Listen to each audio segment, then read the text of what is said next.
Yeah, those crime shows are crazy as usual. But anyway, well, I think our movie is crime Hear thriller. about that OnlyFans model that killed her boyfriend last year or the year before or whatever? That got a lot of attention. Yeah, I heard of it, but I didn't. Plenty or something like that is her last name. Yeah, I you have to send me like an info so I can check She it. was a really popular OnlyFans model that had like a toxic relationship with her boyfriend, and she murdered him with a knife. She stabbed him. Ugh, that's crazy.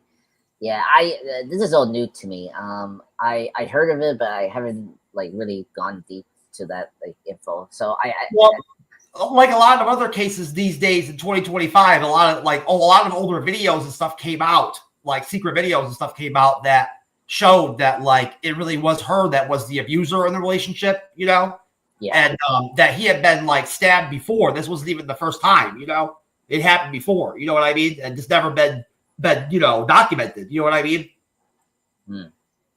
yeah, it's always like that. It's like you don't know the full info, like the full evidence and details until She tried to say in the interrogation that she threw the knife at him and he got stabbed to death. And that just makes no sense. You know what I'm saying? Like, nobody is that. I mean, only in the movies are there people out there that are really really that good with knives so where they can throw them at people and kill them. No, I mean, some of them are pretty good. Nah, you got you got to stab a knife into somebody, sir, with your hand with force to actually stab somebody to death. Yeah, that's true. Oh my god. If you just throw a knife at somebody in the air, it's not even going to land. It's not even going to go into the person. It's probably just going to like turn over and hit them. Yeah. Oh, sorry about that. Ugh. Yeah, that just makes no sense. Yeah. I mean, to be fair though, these killers sometimes make mistakes, and so like they don't know. Oh yeah, I mean, I'm sure she was scared shitless in the interrogation room after she committed murder. You know what I'm saying? Like, yeah, she probably scared shitless and probably just said whatever. But like, that just makes no sense. Yeah, I mean, like I don't know. Like I always wonder why the killers like want to leave. And the cops don't care. They just want to get an admission of guilt. You know what I'm saying? Like that's all they care about. So they don't care how it's told to them. You know what I mean? Like the story. It doesn't matter to them. You know what I mean? Yes, that is like, true. They let her go from that interrogation. Like off her saying that she threw the knife at him, and they let her slide on that. Well, yeah, that's the crazy thing.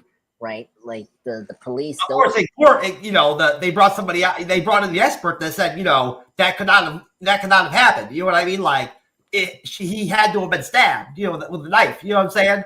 So like, it didn't work out too good overall. But they let her slide at first. Yeah, I know. But they didn't arrest her. You know what I mean? They let her go walk around free. Yeah, I don't know. It's so crazy these cops because they don't take their time to like review the case, right? Because they want to get it over with without really doing the proper work, and that's why all these killers sometimes get away the first time around, right? There's a crazy case that happened years ago where this young teenage girl got obviously killed by her teenage boyfriend. You may have even heard about it before. It's a very popular case. Okay. And I think this happened in Florida too, actually. What a surprise, right? He killed the girl. The boyfriend obviously killed her. Like in the cop car after the incident, he's on there like confessing. You know what I'm saying? Like his guilt and everything. You know what I mean? Like like that he did something wrong. And the cops never charged him. They let him go that night. They never even interrogated him. They never even bothered. They never even questioned him. Totally covered in her blood and everything and all that shit. They brought him in and then they just released him. And he never got charged, never got interrogated, nothing. Tricky. Oh my god. Stuff like that happens occasionally. Yeah, I don't know. Those kind of stories are crazy. Oh yeah, I can't even imagine how tough that must be for the family. You know what I'm saying? To have no justice. No, and no answers. Sometimes those cases. Yeah. Go, real young girl too, like a 16-year-old. Yeah, I seen those cases where, like when the crime happens, right, and then you have those initial evidence and all, the I investigation. mean, she was a dark kid. Like she had some dark art in her room and stuff like that, and would do some dark drawing, and stuff like that in her personal life. You know what I'm saying? She was into some horror movie type shit, But that doesn't in any way mean that she actually killed herself with a fucking knife. That's hard to do, Very, very few people ever. It's very seldom for somebody to take a knife and kill themselves with it. It's hard to do. So that's the only I can imagine that the cops were trying to say that happened because it was obvious that the boyfriend killed her. Yeah. No. He just randomly killed her in her room one night at the parents' house, the daughter's parents' house. That's crazy. Oh, I know. Can you imagine waking up from a nap and your daughter's dead? Yeah. And then how you didn't hear her screams and all that. I don't know how they. Yeah, the parents woke up with the boyfriend covered in the daughter's blood, run into the room, pounding on the door for help. Oh my God. Oh yeah. Yeah, can you imagine that shit? Yeah. Very suspicious. All right. So let's get ready. Let's do the Unbreakable discussion, sir. We could talk more. Yeah, you're not a podcast or anything, so why would you care how you start your live stream? It shouldn't even whether you have an intro or just bullshit. It doesn't really matter, Yeah, I know. We're on live right now for the last 6 minutes. So I was like, oh, let me do the draft thing. It's like, let me do this unintentionally. I like just sliding right into the live, personally. Yeah, that's true. And especially this movie is not too long, which is good. So we're discussing Unbreakable because last Friday we did Signs, which was fun. I was very surprised that movie was very good. And when you showed me the schedule or you told me about the movie schedule for Signs, I was like, oh, that'd be kind of cool to just get ready to discuss another M. Night Shyamalan and Unbreakable. This is my favorite movie from his filmography. It's a great superhero movie. Samuel L. Jackson and Bruce Willis is in this. This is from 2000, so 25 years ago. It's one of those rare, grounded, realistic superhero films. That's a rare thing back then because we didn't have too many superhero movies at that time, right? This came out the same year as X-Men, so that was really it in terms of superhero films. And then it spawned a trilogy, which I don't know if you've seen Split or Glass. Those are the sequels that follow. I told you the other day I have not. Okay. Yeah. I couldn't remember. Sorry, Jeff. No, it's okay. I have not yet as of yet. I need to. I saw the trailers when they came out years ago. They looked like interesting movies. Yeah. I haven't seen Glass. I've seen bits of Split. I need to see that film completely. So I'm in the same page as you. I haven't seen fully the sequels yet. I know because Is Split the one where it's just the one actor playing the one character in the movie, or is that with all the different actors in it too? No. Split is with James McAvoy, where he plays this character has different personalities. Okay, so it is that one that features him. Yeah, okay. Yeah, that will feature him because it has the other actress from from that new Mad Max movie, Furiosa, and Eternal Joy. She played Magic. That was her big breakout role, wasn't it? Yeah, it was her big role, after The Witch. Yeah. Then Glass, crossover these two universes. Glass was the basically the sequel to Unbreakable. Yeah, and Split. So it was basically like Days of Future Past or the. Yeah, it was like an MCU Marvel way for M. Night Shyamalan to do a Marvel thing with his movies. Exactly, and then it was done. So it was. So I'm curious whenever we get to those movies because I heard good things about Split. Glass is very divisive, but we have to see if we like it or not. Sir, question. You see Unbreakable, right? This is your first time or what? What's your if I'm over here to review it with you real quick, I would hope I've seen it. You know what I'm saying? It's it was back in the day when Unbreakable came out, it was kind of hard not to see it, because it was coming off of The Sixth Sense, and it was the second M. Night Shyamalan film, and he was hot, and popular then, and new, what I mean, to the industry. And,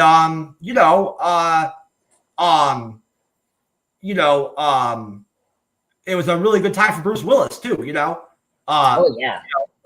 The M. Night Shyamalan films that he was in really sort of like revitalized his overall acting abilities. You know what I'm saying? And it made him a lot more popular casting wise, in other films in that same time period, you know what I'm saying? Coming off of Unbreakable, and The Sixth Sense. I'm not saying that there was anything wrong with his career when he was in The Sixth Sense because he was doing well, but realistically, the only thing he had going at that time in the 90s was the Die Hard franchise, and the only thing that he had really done that was successful where he'd been, that had impact at that time recently, going into these movies, was Die Hard 3, and that came out in like 93 or 94. So yeah, okay, yeah, 95. He actually was in a little bit of a lull, to be honest with you, in his popularity.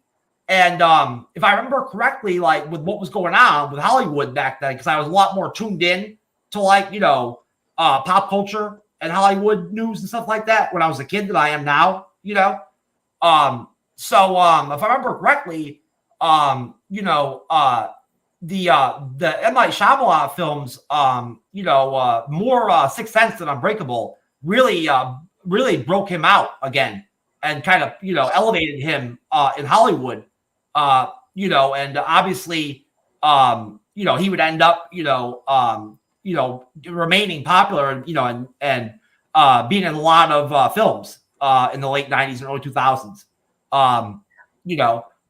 based off of the M. Night Shyamalan films, I believe, right?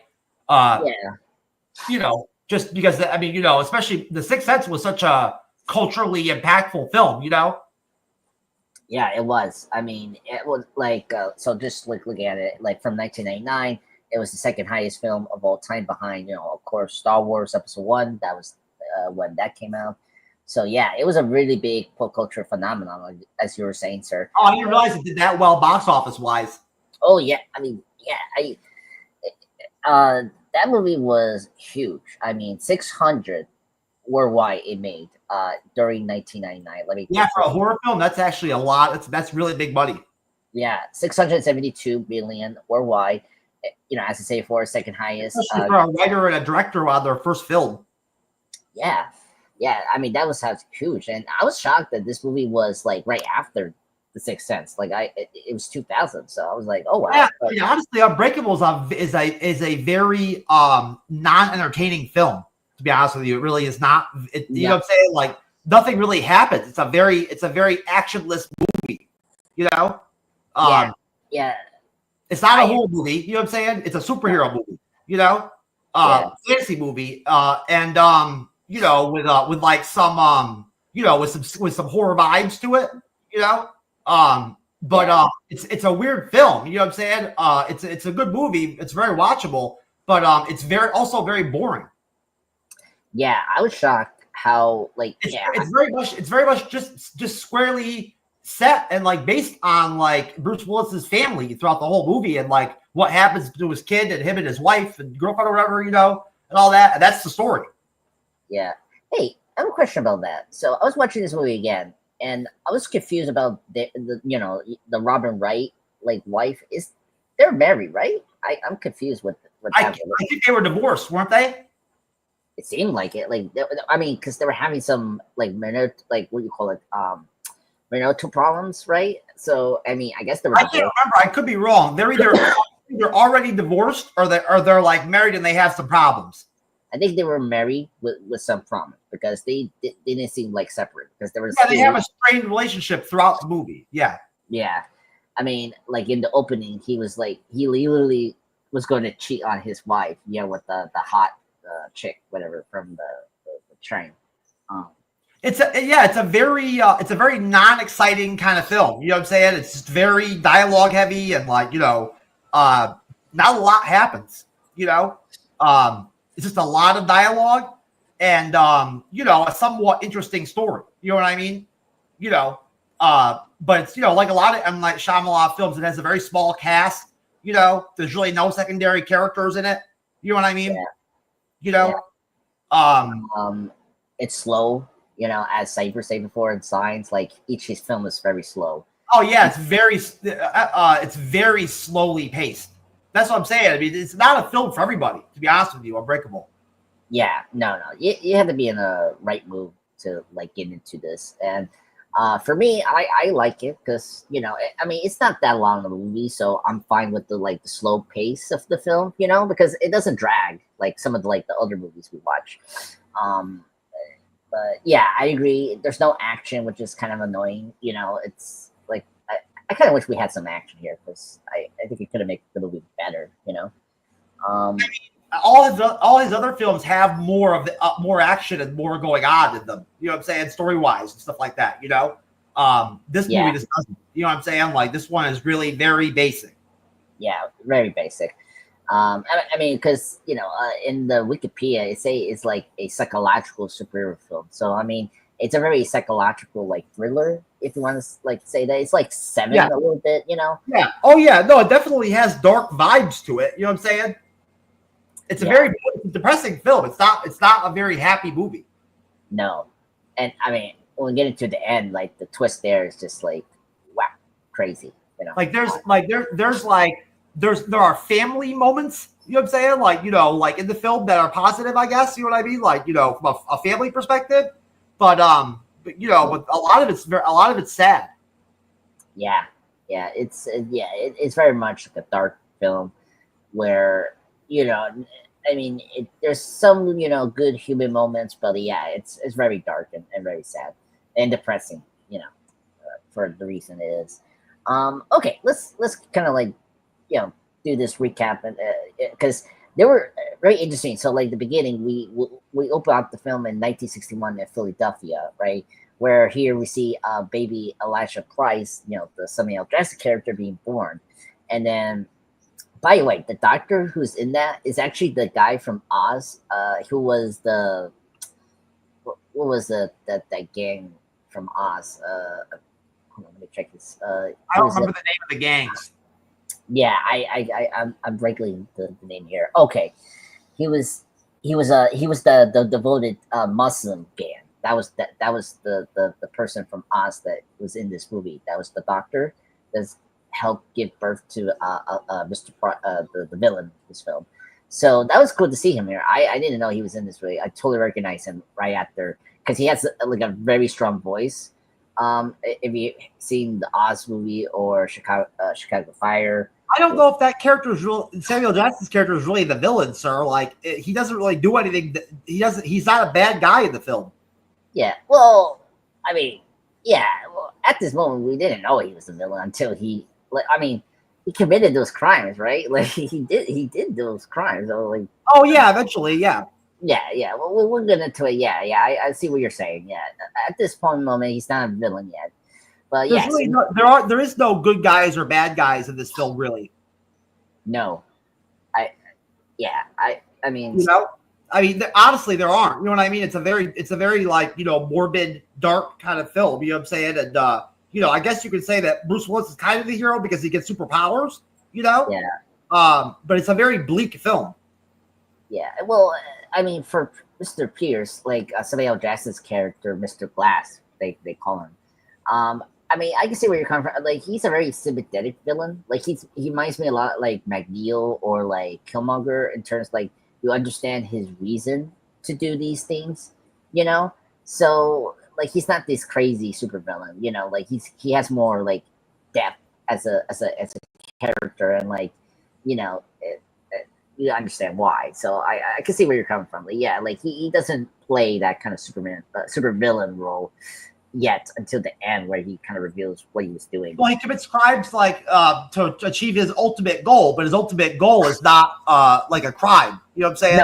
No, yeah, you're right, because he really wanted to find someone like him, right? That's what really he was trying to do. When he find David, he was like, yeah, that you're I find you, and so like that was the reason. So we got that opening there, and then we go back to the present day where former star quarterback and security guard David Dunn is returning home to Philadelphia after dropping via New York, and his train, the Eastrel 177, suddenly speeds up. He wakes up in the hospital room on scatter, and the doctors warn him that he is the sole survivor of the accident that killed 131 passengers. Crazy. That is crazy that we got that, because all these like terrorist attacks are like before 9/11 happened. I am very shocked that we get those things here, but that's realistic.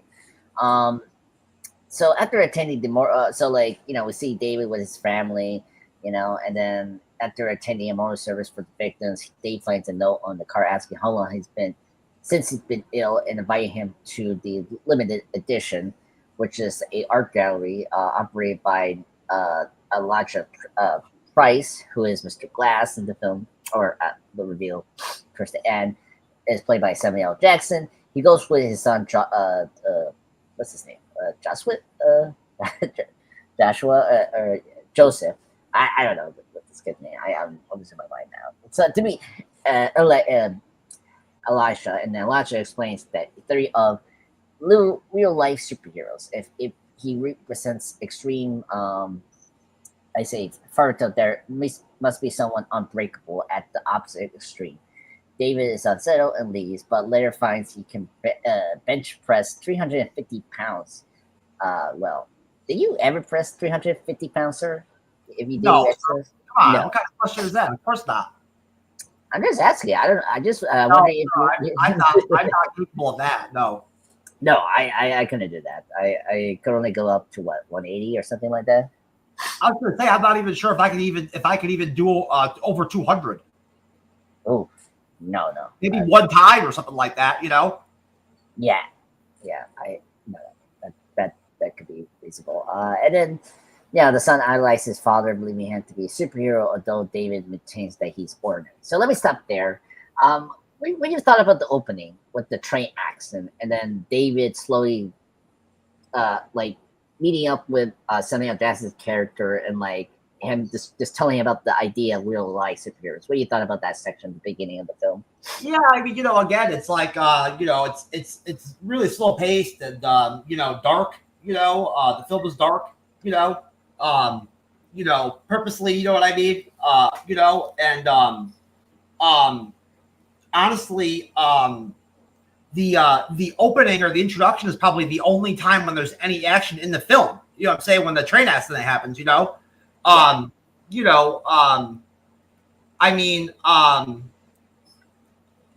a lot of the M. Night Shyamalan films, I think, especially in the beginning, these movies are pretty well cast, they seem to find pretty solid child actors, in the films where they need child actors, they find some pretty solid ones to use.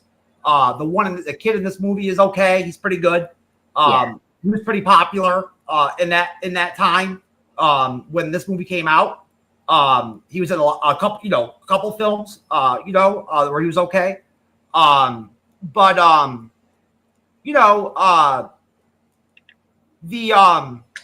The story, of him, discovering that he has superpowers or whatever, that he's got super strength or whatever, he's indestructible, he survived the train accident. It's another one of those M. Night Shyamalan attempts to, before Marvel and before the MCU, to make a classic, American superhero type movie. You know what I mean? In a way, Yeah. Another trope, another genre for him to explore, of classic film. You know what I mean? Classic Americana, right? comic books, superheroes, that realm. You know what I mean? But the way it's handled in this movie, like the way in Unbreakable, the way that the story handles him having these gifts, is very dull. The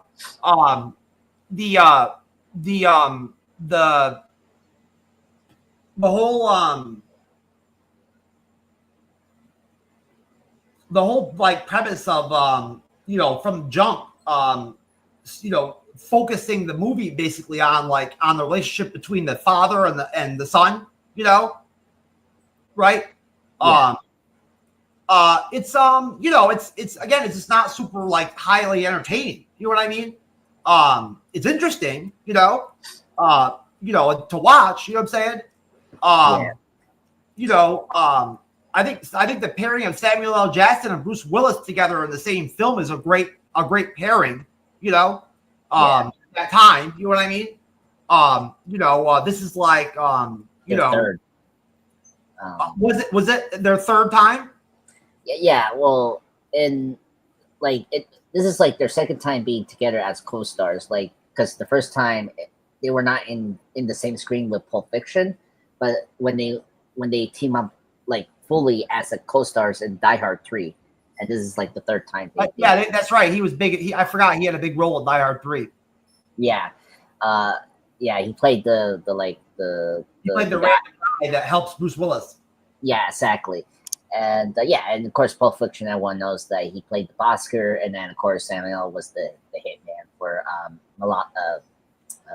the Rick Grimes character. But yeah,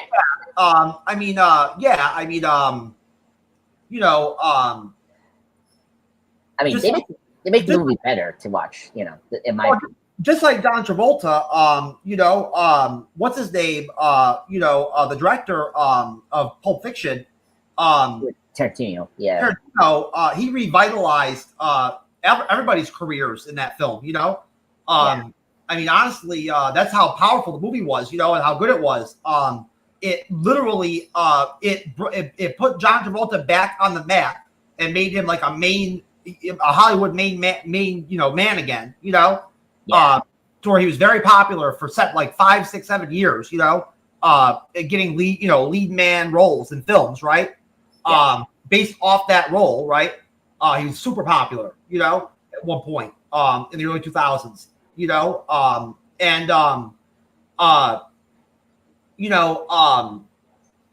I think, was Bruce Willis in 4 Rooms as well?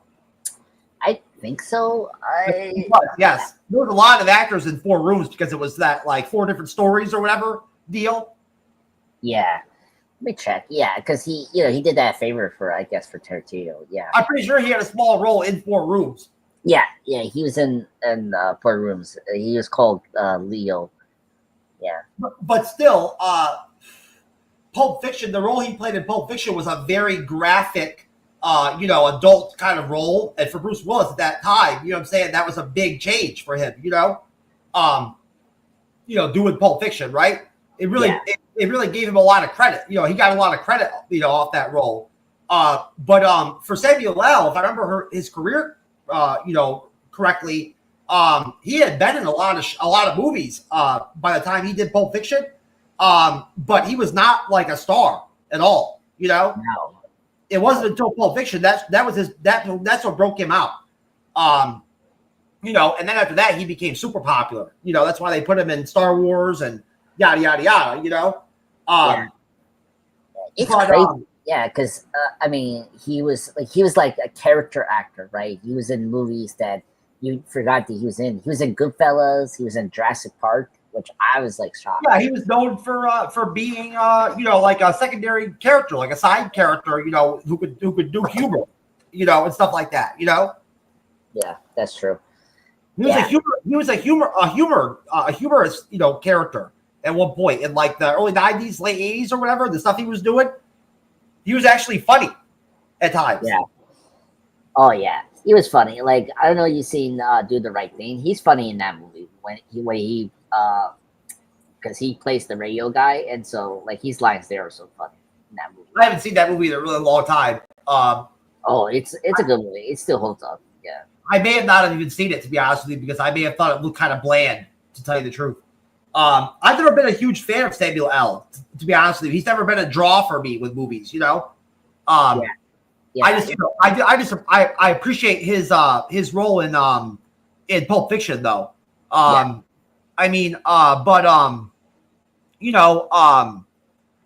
what's her name? The actress from Pulp Fiction, with Thurman. Yeah. That was her big break in film. And that made her super popular. Again, just like Travolta, whatever. In that same time period, just like Willis, she got really popular, and in demand for a little bit. And then she did the Kill Bill films, and she kind of dipped, at her peak. Yeah. But I mean, a lot of people like broke out, through Tarantino movies in the 90s. I mean, honestly, I don't want to, get too deep into it, but even like, Jackie Brown, like really revitalized De Niro a lot, Yeah. De Niro hadn't really had a very impactful role during that time period in a while. So that infusion of him and Jackie Brown was like great for him, I thought. No, yeah, it was really good for Jackie Brown. Yeah, like he still had good things during the 90s. I mean, with Scorsese, like he was in Cape Fear, Goodfellas, Casino, which I love. It's So. Oh yeah. He had a great 90s. Oh yeah, he was great. He fell off by the end of the 90s. Oh yeah, definitely. I mean, of course, that happens with the actors. His vitality in terms of like carrying a movie was just gone by then. Yeah, that's true.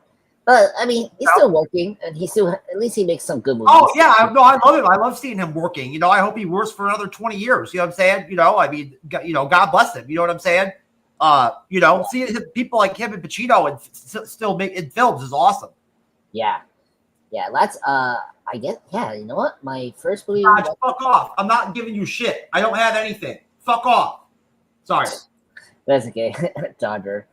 Oh man. Over here begging. Oh my god. So yeah, because the first time I saw De Niro in theaters was the Killers of the Flower Moon. He was really good in that. I walked out on that film because it was too fucking long. Yeah, that was too long. I do that, man. You know that. I walk out of movies sometimes if something's not right or I don't like it or whatever.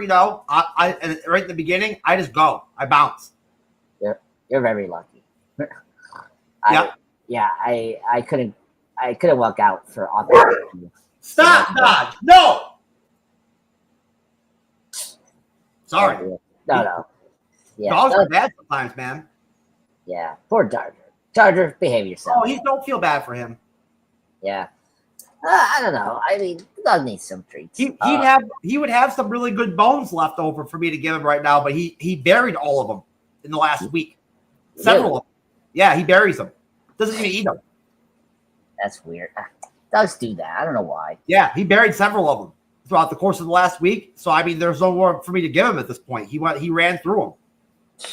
Crazy. When a dog just buries the bones, like they just go right through them. You know what I'm saying? Like they're gone. Yeah. All right. Well, let me recap this, and hopefully Dodger calm himself. So like, getting back to the recap, like David challenges, Elijah's theory with the childhood incident when he almost drowned in contact of what's the word from Oma, when he drowned. Elijah suggests that he highlights the common convention where superheroes have weakness, like kryptonite. For Superman, he theorized that Elijah's weakness is water.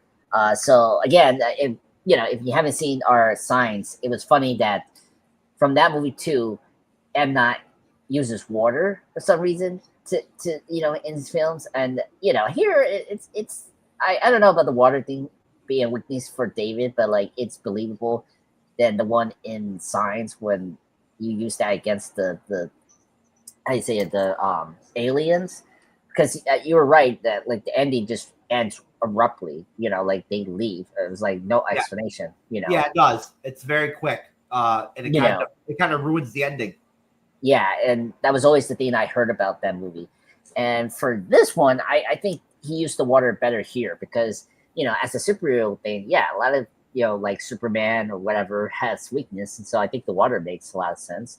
So, after that, Dave recalls the car accident which he was unharmed and ripped off the car door, which we get some foreshadow with the car accident, how he, like, just like the train, he survived from that accident as well. He was unharmed because he had, like super strength slash, immune skin, to not be damaged. So, but his girlfriend, Audrey, at the time, before he married her, was in the car. So he rescued his girlfriend. He, I say, find, like, he kind of like, would say, like fictionalized the injury from the crash with like quick football because Audrey hated the violence of the sport for some reason. Okay. And then, yeah, then after that, under Elisha influence, right, David realized that he's, now there's another ability. So, like, during this film, we also discovered that David doesn't have, like, he has other abilities. So he has the ability to, like, have intuition. When someone comes next to him, he sees a vision. Yeah, I forgot about that. Yeah, so that's always something I forgot about this movie, where he has that, like, precognitive vision of, like, the thing that doesn't happen. It's similar to, like, the final I don't know, the Final Destination movies, where those characters, like, yeah, it's kind of like that, but different. Yeah, he has like different. He has like a precognitive mind connection deal or whatever, like a telekinesis, like telepathic, thing or whatever, where like he can see like inside people's like futures, Exactly. past or whatever, and like in brief flashes, he can see, images, of like crimes that people are going to commit and shit like that. Yeah, and we saw a couple of those, like that one guy, with the gun, Samuel L. Jackson was kind of like, how you know that he had a gun? And of course he follows him, which is stupid. And, like, of course he fell down and then he sees the gun. And then of course he sees the one guy who is the director of the film, M. Night, where he saw the vision where he was taking drugs from the trash, because he was a drug dealer, I think. And and then here towards the end of the film, he does this to, like, see what kind of crimes could he stop. So, like, it's cool. It's actually a cool, like, I thought this scene is actually pretty cool because it's like you're seeing these, like, powers being used properly here. So he sees, like, the major crimes that they're going to be committed later. So he, like, the people he bumps into in the crowd. So he sees one with theft, he sees one with assault and rape, and then he finds one where he follows this, like, sadistic janitor who has invaded a family home, killed the father, and is now holding the mother and two children captive. And this is really the only time we get, like, an action scene or two, but it's not like a big one, So David follows the janitor to the victim's house. He frees the children, but then the janitor pushes him into the swimming pool from the back wing, where he nearly drowns and he cannot swim. Like, how can he not swim? Like, I guess he has his weakness is water, but, like, how can you not swim?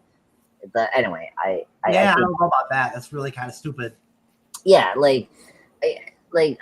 some people cannot swim. I understand that, but, like, really capable of, like, be a security guard or whatever, like every day, or whatever, like every day of your life, you know what I mean? Like, be able to do everything else, but not be able to swim all of a sudden. Yeah. I mean, you were a former football player. Like, you should be like good at swimming, right? So how just never learn how to swim in life? I don't know. I know that I learned to swim early in age, so I'm surprised. People who don't even know how to swim and are just like like in good shape and like good physical fitness and stuff like that or whatever, they get thrown in the water, figure it out to save themselves. You know what I mean? Like they swim. Yeah. I mean, children do it. Children do it. You know what I'm saying? They figure it out. Yeah, exactly. So that was weird. That's a little nitpick there for me. Like, I don't know why he did the swim, but, like, of course the kids that he, like, rescue him.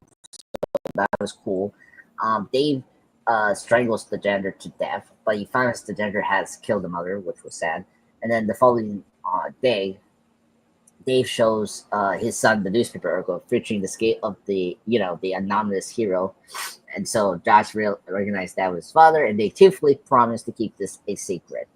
Let me stop there before we go into the twist and the ending. What do you thought about this section where he actually saved the family here, and like the car accident? We saw that the flashback. What do you thought about those stuff? It's a very M. Night Shyamalan move to have the wife die in that scene, like that, what I'm saying? Yeah. A lot of movies back then would have played it safe in a scene like that, and she would have lived. You know what I mean? But just to add on to how depressing and morbid this movie is overall, you know what I mean? The tone of it, she had to die. You know what I'm saying? To add on, you know what I mean? It's just that depressing of a movie. You know what I'm saying? Not a lot of good things happen to people in this movie. Yeah. There's a lot of personal conflict and sadness in the characters. And the whole tone of the movie is very not dark, but depressing. Morbid. You know what I mean? It's not. Again, it's a very weird movie, to categorize in a way, you know what I'm saying? In terms of what's good about it, because looking at it from the outside in, it just looks like a kind of very simple, kind of boring movie, with a decent cast, this is when, what's her name? Robin Wright or whatever was very popular at this time, she was having from what I remember, this was her peak career for her. She was getting cast in a lot of stuff during that time period around, the early 2000s, late 90s. She was a very working actress, usually, from what I remember, for the most part, you know what I mean? I think she was picky with her roles at times. You know what I'm saying? You wouldn't see her in just anything, but she was in quite a few films. I just don't think that she's she's as an actress, she has a very sort of a niche, with what she plays. You know what I'm saying? In terms of the kind of female character that she portrays on screen, it's sort of it's sort of a niche, kind of thing. The kind of film she ends up in, typically in her career. For me, Yeah.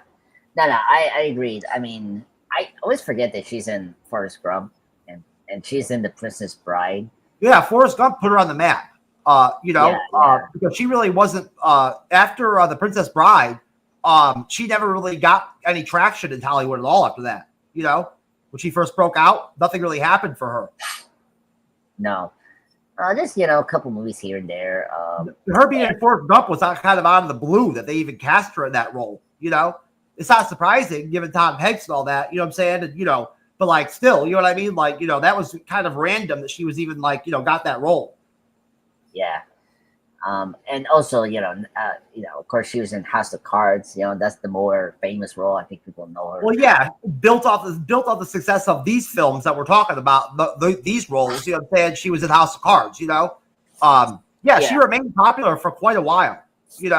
And everything I've always heard about House of Cards was good in terms of the quality of it, and I forgot how many seasons it did, but I know it was around for quite a while. It was 6 seasons. 6 seasons. It was a big draw for Netflix at the time when it came out. A big name show at that time. When it was such a new thing for Netflix to have original content and stuff like that. It was one of their first real name shows, I think. Yeah. It's like the first streaming show they did. And, it was good. Yeah, so I don't know if people know that it's the first show that Netflix produced, and then and they got Spacey. They locked Spacey in when he was at his peak. Before his career fell apart. This was at his peak when he did House of Cards. Coming off of his film popularity. You know what I'm saying? Yeah. He cashed in all his popularity as a film actor doing House of Cards. You know, and everything I heard about that show was good. I've never seen any of it, so I don't even know anything about it, you know, in terms of the story or the characters or any of it. I just know it was like a political, you know, adult, political, mature, you know, kind of, you know, light thriller kind of, you know, drama show. I remember that. I know that. Yeah, no, same here. I haven't seen it either. I just know like a couple things, you know, and some of the actors, like it's crazy. Like some of the actors we know, like from major films, like Richard Brosnan, who plays the new Lois. That was their like big break, and then like Mahershala Ali's in it, and Kate Mara was in it. You know, I've never seen a movie I've never seen anything with Mahershala Ali in it in my life. I never have. Oh, really? I've never seen a single thing he's been in. I never have. I don't watch the Jurassic Park movies. I won't see the new one when it comes out. I won't watch it on Max or anything like that. You know, I don't care. You know what I mean? Yeah, it was pretty bad. I did a short. You can just hear my short. I don't watch the Oscar-nominated, you know, movies that come out every year anymore. You know what I mean? I don't watch HBO. You know, so I don't watch those films, and you know, so I've never seen any of the stuff, the you know, the Oscar-nominated stuff he's been in. Yeah, you know what's funny? Like I never watched Luke Cage on Netflix, so he was in that. I never saw that. Spider-Verse. You probably, because he voiced the Aaron Davis character in the Spider-Verse movies. Other movies, I don't know if you've seen these other movies besides the Oscar ones. The Help he was in. No, I never saw The Help. Not The Help. I'm sorry, it wasn't The Help. It was called the. Hold on, let me pull it up. For some reason, I never watched it. I'm not sure why I didn't. To be honest with you, I like a lot of the actresses that are in The Help. You know what I'm saying? But it's a really like really well cast film. You know. No, they're good. No, sorry, he wasn't in The Help. He was called. This movie was called Hidden Figures. That was the movie that I'm I heard about that movie, but I never saw it. Yeah, it's a good movie. I think you would like it. But anyway, he was in the Hunger Games movie. That's how I first know him. Oh, then I've seen him before then because I saw all the Hunger Games films. I think I saw like 2 of them in the theater. Okay, yeah, he's in the final 2, like the monkey. I was really into the Hunger Games films when they came out. I went and saw them in theater and shit like that. That's how into them I was. Yeah, same here. The Hunger Games movies were my favorite. Even the movies that were boring, you know, when they stretched out the fucking. You know, the last book, the whole story into 4 films or whatever, you know, I had no problem with it. I was fine with it. I didn't mind a boring film. Yeah. No, I agree. So he was in Predators. That's like the third one where like the whole bunch of like assassins, mercenaries were. Was that the third one or the fourth one? Predators is the 2010 one. That's the one with like Andre Brody and like all those like he was in that. Yeah, he was in that. That was he's in that one. He's in. I've seen that. Everybody's seen that. Yeah, that one's a good movie. That's a good Predator. That was okay. Yeah, it was. I mean, the original is always going to be the top one, but I thought that one was good. I mean, it was better than the. Predator 2 is really good too. Oh my god, Predator 2! I love Predator. Don't forget about Predator 2. It's really good. Yeah, that was good too. Probably Danny Glover's the top thing I ever saw him do. Yeah, his cursing and then him being up the. That was such a genius move to cast him in Predator 2 as the main character. I love that move. Yeah, I think that was a good move. He was in The Curious Case of Benjamin Button. I mean, have you seen that? Really? Yes. I only saw bits and pieces of that. I never watched all of it. I know it's a very long movie. He plays, I think, the boyfriend of his mom, Brad Pitt's character. So that's where he is. And then he's in of course he's in it, like he was in Eternals in that cameo where he told was it Black Knight, right? That like you're not ready for the sword thing, whatever. That's all the stuff he's in, and then they got TV shows. If you've seen his stuff, it's crazy. It's crazy that we're gonna see Blade in Marvel Zombies. That's like what is that one actress's name that was in what was the nuclear scientist's name that the movie that we reviewed on the Bleeding Edge last year? Say that again. I'm sorry, I missed Oppenheimer. Remember when we did Oppenheimer on the Bleeding Edge on Monday night? Yes. I know a year ago, 2 years ago, whatever. I can't remember. Emily Blunt. That actress, Emily Blunt. Was she a Curious Case of Benjamin Button? Was she around then? Was she in that? No. She wasn't in. I didn't think she'd gotten started at that point. No, that was too early for her. No. She was there. It was just she wasn't in that movie. She was in The Devil She was Wears. in The Help, wasn't she? No, Jessica Chastain is in it. Jessica Chastain is in The Help. That's right. Yes. Yeah, and Emma Stone. I think you're thinking about. She's in Yes. that movie. The Suicide Squad. Waller is in that movie. Viola Davis. Viola Davis. Yeah, and then the other one that I like, Octavia Spencer. She's good. She's in that movie. Yeah, Octavia Spencer's good. Yeah, and Howard, actually, we were talking about, what was it, Science? What was it? We were talking about Howard, Ron Howard's daughter. She's in that movie. She's the villain there. Bryce Dallas Howard? Yes. She's in that The Help as well. Oh, really? Was she in that? Oh, yeah. She's in that. She plays the bad guy for the film. But, yeah. So, crazy.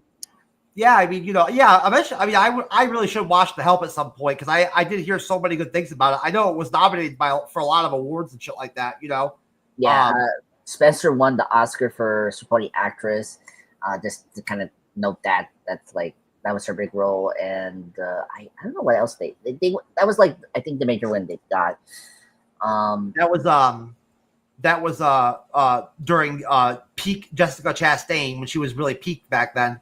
Yeah, I mean, this and Zero Dark 30 was where she really rise to be the top actress. Yeah, she was really good. I saw Zero Dark 30 a couple times when it was on HBO. She was really good in that. Yeah, that was a really good breakout performance for her. And that was a really good movie too. Very watchable movie. We should definitely review that on the Bleeding Edge sometime. Yeah, we should. Emily Blunt is really good in Oppenheimer. Yeah, she's really, really good in that role that she plays as like the second wife or whatever. She's great. Oh no, she's great. She was great in Edge of Tomorrow we did this year. And I don't know, you've seen the Quiet Place movies. Those are good. I mean, doing TV or doing film has kind of become interchangeable now in Hollywood. I don't think I really don't think there's any lines at all or any resistance at all now for actors or actresses to make that jump, or that leap, into TV or whatever. Of course, it's gonna typically be film more often than not. That's gonna get you into the game. I think overall, you have a better chance. I think TV is a little bit more narrow. But I could be wrong. You know what I mean? A lot of times it's different actors out there that are applying for the roles in TV compared to who's in movies. It's they're different categories, kind of. You know what I mean? But things have changed a lot over the time. With streaming and all that. Opening things up a lot. And changing the landscape. Things like House of Cards. Having an impact. On like television. It's become like seamless. To do TV now. You can only get more popular as an actor. To make that jump, and do TV or whatever, and along with film, Yeah, no, I agree. All that has changed since streaming became a thing. So I still like seeing actors that are loyal and stay to one niche. You know what I mean? And they like only do TV or only do film. I like that. People like Brad Pitt, that have done like cameos and stuff like that, but like or got started, loosely with TV. Just to be nostalgic, the 80s nostalgia. Brad Pitt back in the day. House of Perry, or whatever the fuck that show was he was on. Oh, really? He was in the Little House of Perry? I don't know what, he was on some show like that. Yeah, he was on something. Yeah, let me check. That's how he broke out. Yeah, I mean, George Clooney, was in ER, that was like a big thing for him. Yeah, but he's been around like the block and like, guested and been on TV shows for several years before he hit big in ER, He'd been around. Yeah. No, that's true. He had a recurring role of Roseanne, I think, at one point. Yeah, he was recurring in the early seasons until, I think I think he may even start on a show that got canceled after 1 year before ER by then. He may already have had one of those by then. I can't remember, but he was around. George Clooney was in the game since the 80s. He just didn't break out until ER. Yeah. So like, so this is interesting. So like when Brad Pitt started, he did Freddy Nightmares, he did 21 Jump Street, Tales from the Crypt. I did not even know he was in 21 Jump Street. Yeah, he is in one episode, like a guest, right? Because remember, he did Thelma and Louise in 1991, and that was like the big. That was his film breakthrough. Yes. Yeah. So, and then but he had a TV gig before Thelma and Louise where he was popular when he was like a teenager.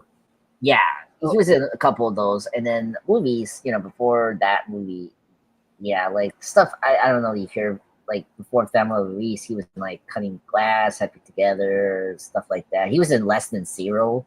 I've never seen any of those movies. Yeah, I mean, I've seen Less Than Zero. It's an interesting movie. But yeah. What else? Then he does like there's a gap between 1998 from 2001. That's when Brad Pitt was a heartthrob coming off of Thelma and Louise. That's all he was like eye candy. It was only when he did Seven that he really solidified himself, as like a real, high level actor, Well, I mean, 12 Monkeys, same year with Seven, that really showed. Oh yeah, he was great in 12 Monkeys, yeah. Yeah, we need to do 12 Monkeys review. That's a good movie. We need to see. Also, it's an interesting movie. I haven't watched it in a long time.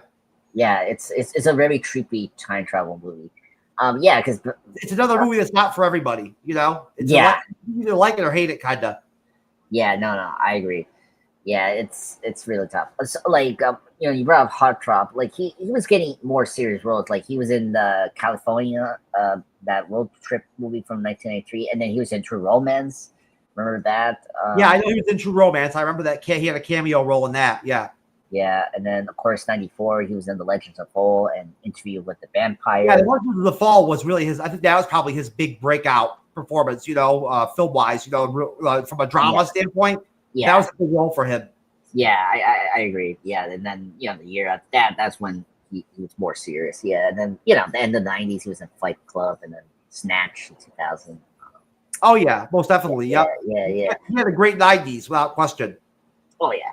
I love Brad Pitt. He's great. I'm very happy. I don't know. This? They're making a sequel for Once Upon a Time, and he's going to come back and work with David Fincher. He's going to do that movie. So Once Upon a Time, the TV show, or a sequel? Apparently, I don't know what's going on. Are you talking about that like Disney type like TV show that they had on like NBC or whatever years ago? No. That Once Upon a Time Hollywood is the Tarantino movie that came out in 2019. Oh, I never watched it. I know. I saw the trailer. I never watched it. Okay, I saw it in theaters. It was great, really awesome movie. I mean, there's other better Tarantino. I know it was heavily. It was Oscar nominated and everything, if I remember correctly. Yeah, and Brad Pitt won his Oscar finally for that movie. Oh, did he really? Yes, for the actor, it was good. He was great in that movie. I think you will like it, Jeff. Him and DiCaprio in the same film sounds really interesting. Yeah, it's fun. It was funny. There's a lot of gross gore. And I like Tarantino.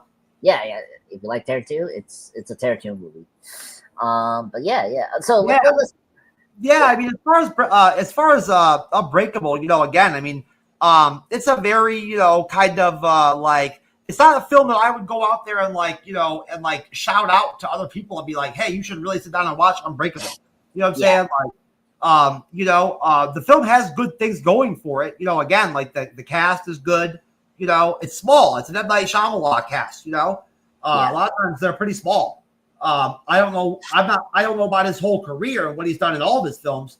But I know in his beginning films, he's always kept it small. His his stuff is recurring in his original films. His themes, the pace, the small casts and stuff like that are recurring things that happen in all his movies.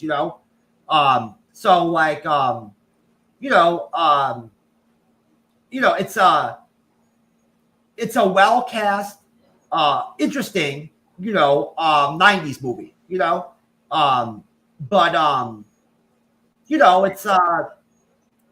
it's the development of his other powers and things of that nature, that he develops and things like that. That's obviously very cool and very interesting, for the story and all that happens. You know what I'm saying?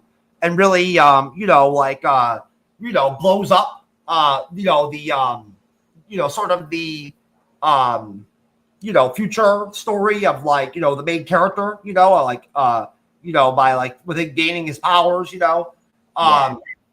it's but it's scary because like, you imagine in the audience, like actually like having that happen to you and like having to have those visions and shit like that, and that's kind of a curse to have that ability. You know what I'm saying? Like, to see things like that, like deaths and shit like that, murders and stuff like that, and rape. You know what I mean? Like, that's not a good life to live. Like seeing shit like that in your head. You know what I'm saying? No, I'm surprised he was able. People who like sit and watch like crazy fucking like beheading gore videos and shit like that from crazy websites and shit all the time or whatever, and like can just sit and watch that shit like cartel murderers and shit like that, and they just watch that shit. I can't do it. I'm like, I don't know what's going on with those people. They can sit there and watch that shit, man. Yeah, I don't know. It's very crazy. Lots of people getting tortured and shit like that, brutally and shit, like in real life and all that shit, like right in front of you on tape. It's fucking crazy. Yeah, I'm just saying, it's kind of a, just another typical theme of this movie. You know what I'm saying? In terms of the vibe of it. You know what I mean? And like sort of depressing, negative vibe. Even when he gets like a superpower ability, like or whatever, gains one, it's like one that's not like fun to have. No. It's almost like a curse more than a gift. Danger, right? You know what I'm saying? It involves him in like, and getting hurt himself potentially, you know what I'm saying? Because he doesn't know how durable he really is. There's there's no scientist to go to, there's no Reed Richards or whatever, in his universe to go to, to like gauge his invulnerability levels, you know what I'm saying? He can't just like, try like getting stabbed and shit like that, and see what happens and shit like that, Can't do that. You know what I'm saying? You can get killed that way. So like, it's kind of a rough position to be in. You know what I'm saying?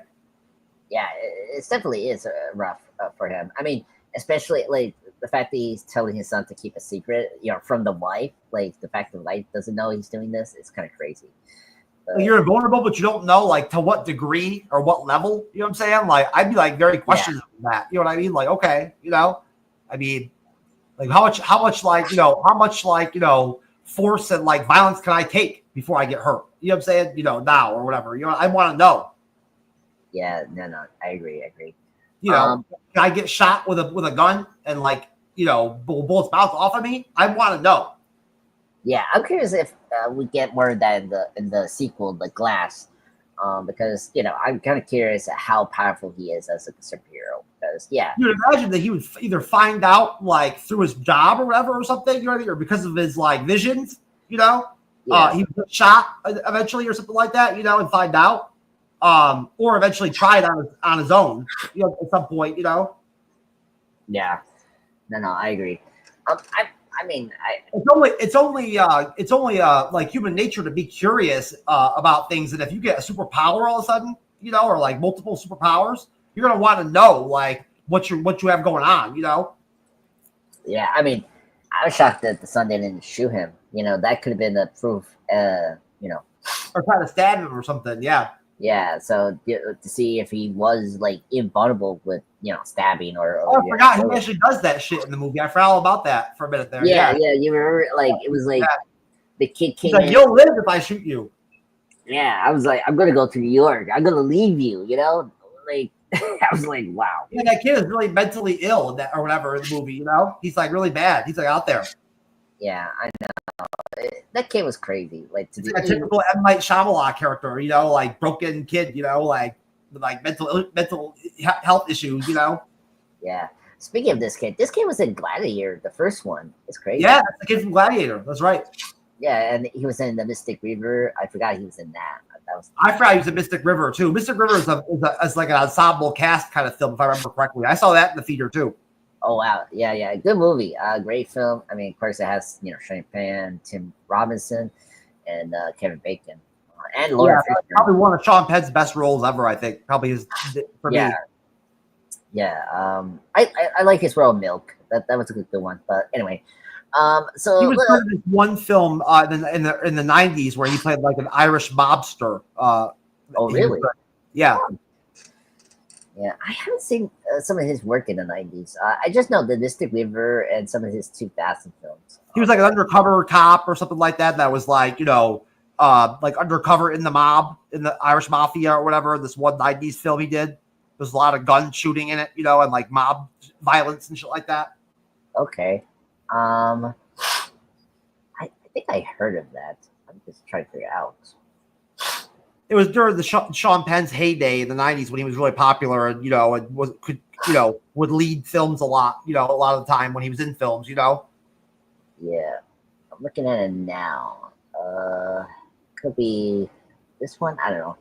I'll check it later. There's a really popular male actor that was in it. That's really good. That's been around for a while. That was in it. That's really good. That I know you like. Okay. Well, is that the one with Willem Dafoe? I'm trying to think. That's I don't know. No. Oh, is this one? No. All right. I definitely need to check this out. Like 92 or 93 or 94.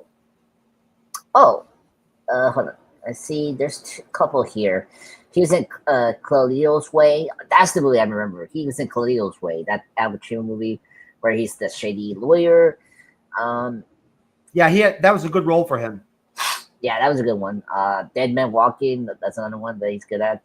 I'll definitely need to check that out. And yeah. There's one. I know he did. I guarantee you, he did a film in the 90s at some point.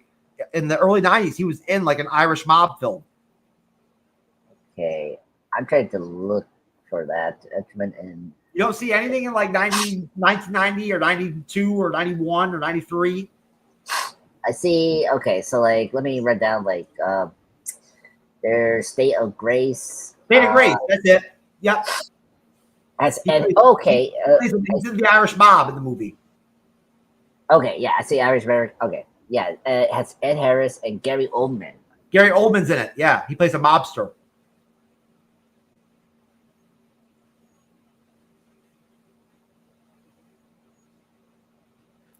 It's a good movie. Yeah, it's a good movie. I need to see that one. I like Gary Oldman. That was one of the ones that my dad had recorded on VHS, so I watched it off him. Okay, that's cool. He liked it and recorded it, so I watched it. Yeah. Oh wow. Came out the same year as Goodfellas. Okay. All right. John, that was like peak Sean Penn popular when he was really popular. Okay. John Turturro was in it. That's cool. John C. Reilly's in it. Oh my god. I did not even realize that. I haven't watched that film since way back. Like when it first came out, like a couple of years after it came out. Yeah. And then the last actor I saw was the Penguin actor from the '60s show, Burgess Meredith. He's in that movie. That's cool. So, but yeah. Anyway, let's just wrap up the whole Unbreakable thing. Let's get into the ending, where David now is like accepting his superhero responsibility, right? And so he goes to the limited edition to see Elisha.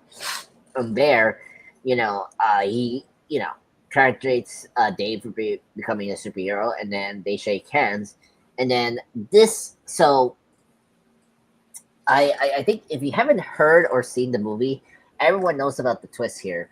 It's actually a good twist. I actually like how clever it was. So David has the precognitive vision where he sees Elisha committing the three domestic crimes he did. He was the one that did the planes. Because and throughout the film, actually, with this watch here, you saw that he always constantly referenced these like awful like incidents of like airport planes, and then I don't know what was the other one that he did. That was the firing building. that was mentioned briefly, like if it was foreshadowing that he actually did all those crimes, and the train at the beginning, he was responsible for that. So, and we get the reason uh, why he did that, because he was having doubts about himself. He was like, feeling, really. I mean, this guy literally has this disease that has his bones very weak and like can easily be broken, and so he's trying to find someone like him, you know, that would maybe have these kind of special abilities. And so he found David after the train thing happened, and so you know, and then he explains that now, you're a superhero. Now you found your arch enemy, and like, we get the classic thing where like, how you who you are, I know who I am, and so he adopts his childhood nickname, Mr. Glass, as his supervillain marker. And then we get the like classic like, subtitles of like the aftermath of that like scene where David reports the crimes that Elijah did to the police, and then Elisha is confined to a psych ward hospital for the criminal insane, and that's how we end the movie. Fantastic. I like the movie. I enjoy it. It's my kind of movie. It's not a long movie. I highly recommend it.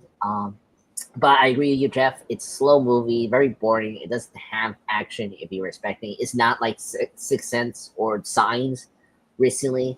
So you have to like maybe lower your expectations when you going to see this movie in your time. I'm not saying that right now. So Yeah. if you want, I mean, it's a good movie. You know what I'm saying? Again, I mean, I just would. There's a lot of movies out there to choose from in terms of like, the ones that you would, tell other people like, hey, you should watch this fucking movie. You know what I'm saying? Like, go out of your way to do it type shit. You feel me? Yeah. And Unbreakable is not one of those films for me. No, I understand. Yeah, it's one of those movies where you have to be in the right mood to see the film. And if you are like an M. Night Shyamalan film fan, right? Like if you like The Sixth Sense, this is a good movie up there, But it's a 90s movie at the end of the day, Yeah. You know what I'm saying? M. Night Shyamalan or not, it's still a 90s film. You know what I mean? And that's just a very distinct, very old, like what, from a different time period genre of film. Yeah, I agree. In terms of how it looks, you know what I mean? How, and all that, you know what I mean? Film wise, and like the effects of that time, you know what I mean? Like what they were capable of, and things have changed so much from the 90s till now, film wise, But the 90s just has a very distinct feel to it. It's films. Just like the 80s, No, I agree. It's very much just time. Too, you know what I mean? The 60s does too, It's a very, those decades were very generational big American cultural, decades. That sort of thing has kind of died off in our for us now in our culture. Yeah. We don't have that same sense with our decades lately of like that anymore. Yeah. No. I agree. There's a vibe like that anymore when we have like a decade go by now. You know what I mean? Like the 2010s didn't really have a vibe like that or an identity like the 90s or the 80s, No, I mean the 90s was the time where we were really like being like creative with films, and like we were doing a lot of like boundary breaking stuff. Yeah. Oh yeah, all the boundaries were getting pushed and all that, in the areas, the different areas, of digital effects and things like that for their time and stuff like that. Computers were being used in films. You know what I mean? For the first time. By that point, you know what I mean? In some facet or form, or people were using tech and computers at that point in movies, right? That was beginning to start, right? I mean, there was the green screens and things like that weren't in use back then in the 90s. They had that had not been developed yet. That form of shooting was not available. There were certain things that 90s movies had going on with them that you just wouldn't see now, in 2025 or 2015, right? There's a certain way that 90s films look, too. You know what I mean? Like visually. especially if you see them on a VHS tape, you know, or something like that. You know what I'm saying? Yeah, yeah. You know, there's just something very nostalgic about watching like, you know, an old like 90s, you know, recorded, you know, version of a fucking movie, you know, and like with like broken fucking like, you know, visuals, you know, like distortions because of the tape and shit like that, you know, on the screen and shit like that. Yeah, no, I agree. Yeah, I miss those days. Yeah, there were. Yeah, this hit really home, you know, with the times. Yeah, you know, even when it came to things like television, was like a very, you know, you could really identify TV with a decade, you know, of its time. You know what I mean? And that's not there anymore either. In television, that's not there. Yeah, no, it's not there anymore. Yeah, You know, now with streaming and all that, and now there isn't like just the big competition between the three major networks like it used to be. no, you know, I mean, some of them are absorbed or like they're literally defunct. There's so many different places where different companies that are making television shows now. You know what I'm saying? And from everywhere, you know. Yeah, and also they also like what you say? They also rerun other shows for the studio. So like, yeah, it's completely different now. Yeah. Oh yeah, of course they still rerun old shows and stuff like that, you know. There's still local, there's still cable local affiliate stations in every state too, you know. You know, with cable you can still get like, you know, have the capability of like, you know, living in Florida but like watching, you know, Pittsburgh Penguins hockey or something like that if you want. You know what I mean? Like, you know, you can do that with cable. You know what I'm saying?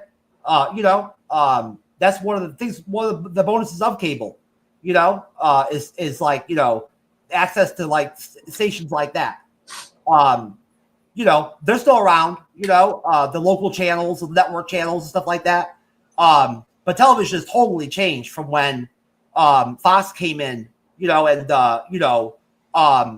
tried to, you know, fight with, you know, the three major networks that dominated television for decades. Yeah. Yeah. Oh god, she was really good. Even when Fox came in, the NBC, ABC, and CBS still dominated television after Fox for another decade or two, you know? Yeah. All the big shows that came out in the 90s with Fox, you know, that were, you know, award-winning and shit like that or whatever, came from NBC, ABC, or CBS. Yeah, and then later on, like Fox, and then Fox did not have a lot of like award-winning breakthrough shows that I can remember in the 90s. I mean, I try to figure out Mary with Treeland. Nah, I mean that was like I can't remember how award nominated worthy that show was back then. I can't remember how well it used to do. That's an old show. Yeah, it was a really old show. I'm sure it probably won some Emmys. It was very popular. You know what I'm saying? I remember watching it as a kid. It's a very old memory, but I remember it. Yeah, it's a funny show. Very good show. All right, rating for this film? How do you rate this film? I would probably give it like a 7. Okay, yeah. I'm kind of like a little up to you, 8 out of 10. I will say. No, not a perfect movie, but it's a good, decent film. But yeah. All right. Well, it definitely whether it's 2025 or whether it was the year this movie came out, it was not a movie that was not worth paying to go see it in the theater. No. Well, and let me give you some trivia here. Like, apparently, M. Night wanted to market the film as a comic book movie, but Disney, at the time when, you know, it was Disney, you know, it wasn't the Dark Knight it was now, wanted to advertise it as a supernatural thriller, like Sixth Sense. Because, of course, they wanted to do the Sixth Sense thing. Yeah, so I think that really hurt the film in terms of... I'm sure it did. It probably affected the film a lot. You know what I'm saying? That's why the film, like, you know, has that... there's that belief, you know what I'm saying, that the film is a supernatural, you know, type of film. You know what I'm saying? But it's not. Yeah, and I don't understand why, you know. And there are certain vibes to the film, certain accents to the film that you can kind of feel like maybe were added in to kind of increase that vibe to the movie, you know? Yeah, that's true.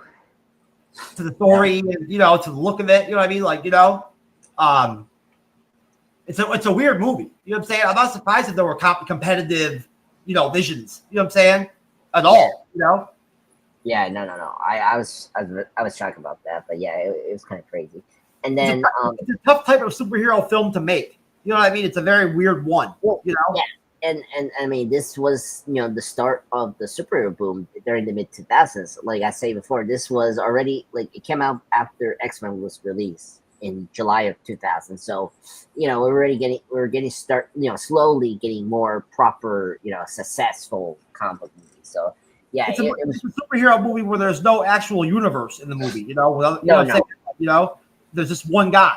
You know what I mean? You yeah, know, and it was an origin story too. So like it was like it wasn't like a full on superhero movie like yeah, X-Men. it's a very it's a very interesting film. You know, it's a very the general theme of it, the general synopsis of it is interesting. I'll say that. Yeah, yeah. But it was fun to talk with you, sir. It was a blast. Thank you, sir. It's obvious that M. Night Shyamalan, there was a lot he wanted to say with this film, like, Yeah, like overall, you know what I mean? Like, there's a lot there he wanted you to like see, and take from it, at the end. You know what I'm saying?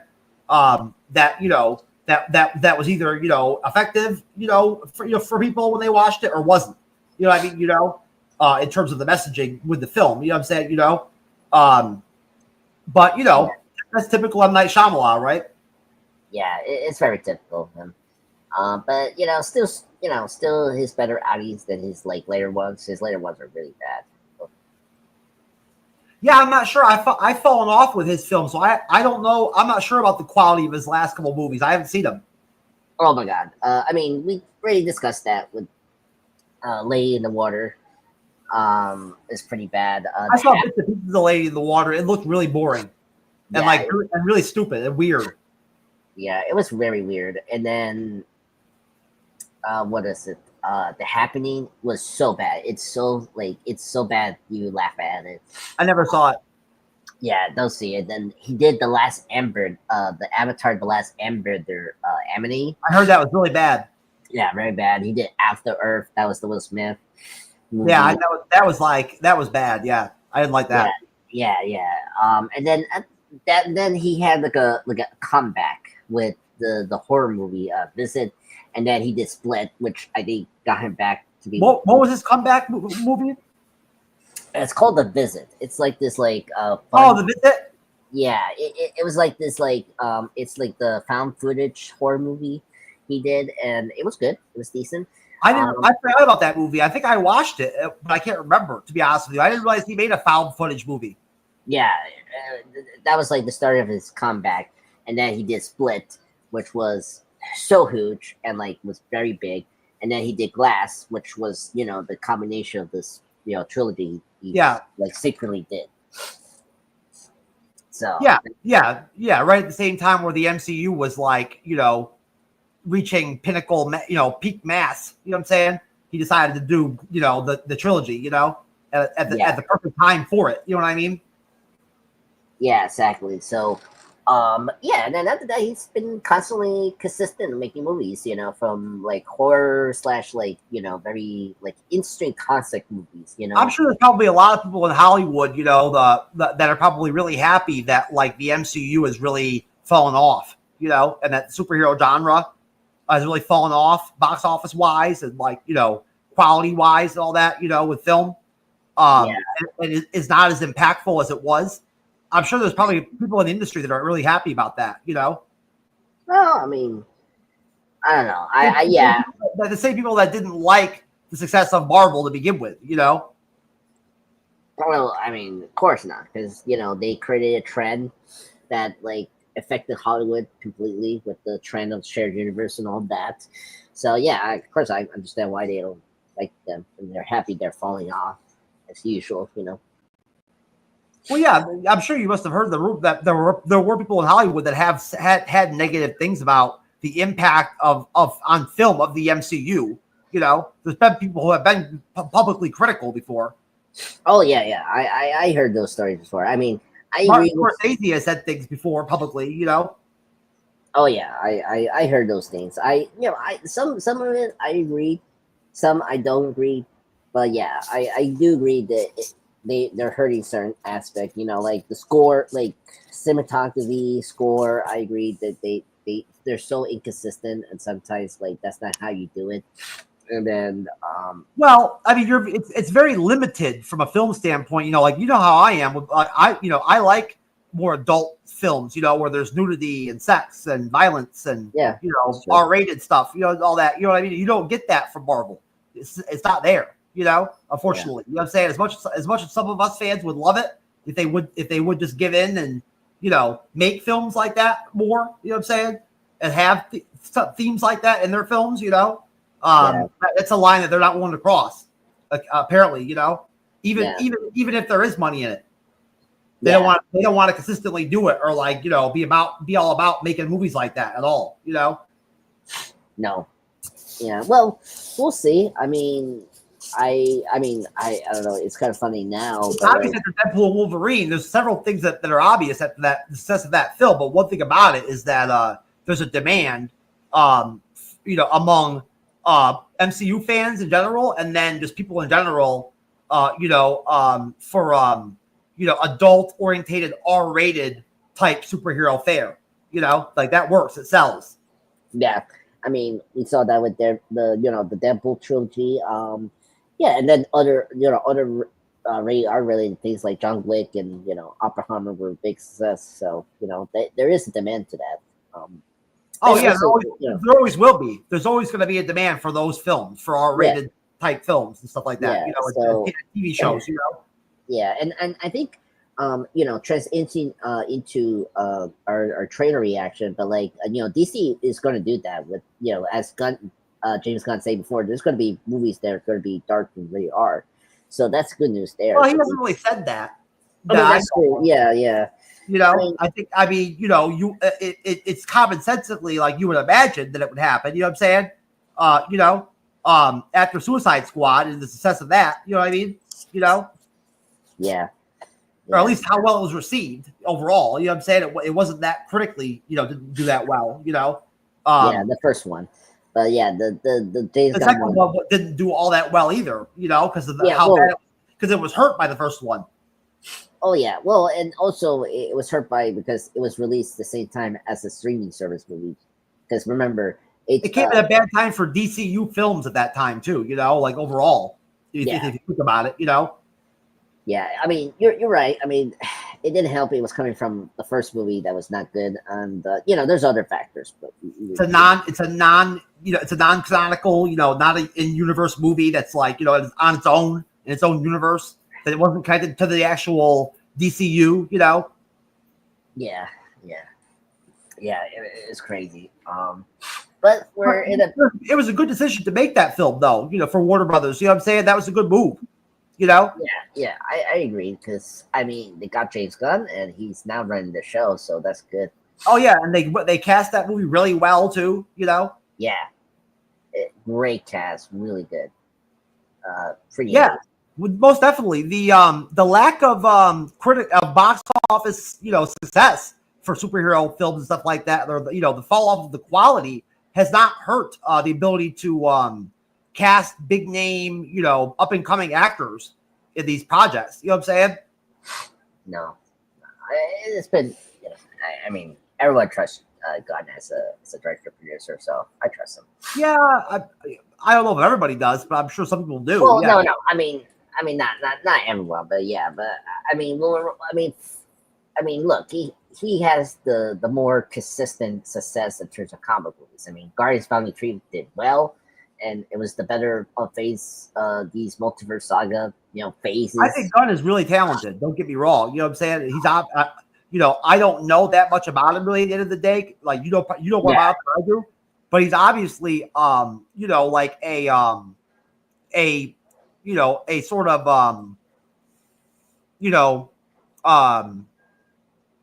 outsider, type of rebel sort of guy. You know what I mean? That has his own style. In terms of writing and film and stuff like that. And he has a lot of ideas and thoughts. He's like a genius type guy. But I mean, we'll see what happens with the whole DCU and how that plays out overall. You know what I'm saying? As they get through it, I'm ready for them to start putting more stuff out, more shows and content for us to see, and see what's up. Yeah, no, I agree. We got plenty of good shows this year, which is good. We got Alien Earth next week and Peacemaker, and then of course Welcome to Derry show. I forgot that we're doing that Derry show. I've forgotten about that. I'm looking forward to that. This will be fun. Yeah. Oh, now I remember. Now it starts getting kind of soft as the year winds down. You know what I'm saying? So it'll be good to have something good to cover. Yeah. Speaking of that, let me put up the trailer because they got it. Because I got a couple of trailers we can react because was it a couple weeks ago? It was like what was it? Comic-Con, and like a lot of the studios were showing a couple things. So we got a couple new trailers we can watch here. So let me start with Peacemaker season 2 because we got a new one. We got Better Luke on that show, which is good. So let me do it now. First, let me cancel this. What do you say? Echo cancellation.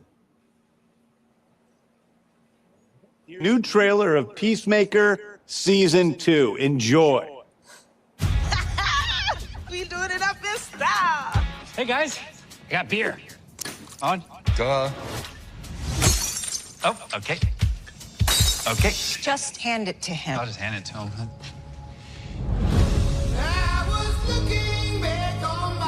I've changed a lot since I last saw you. I don't want to be a joke anymore. I want to be a real hero. You wear a clown costume and go out and beat up people. Chris, take something bad and make something good out of it. I need to find the Peacemaker. He killed my son. You're being monitored right now. By who? Rick Flag, Sr. Whoa. What is it? I have a dimensional portal. And it leads to a parallel world. What? It's not that big a deal. Get the out, is not. My son is a better man you could ever dream of being. I've tried to make up for my mistakes, but I'm not sure redemption is possible. He's in love with you. Me and Chris, it's never gonna be a thing. I'm going to make a life in the other world. There's another dimension. It's exactly the same as ours. But better. Best dimension ever. Dude, that's sick.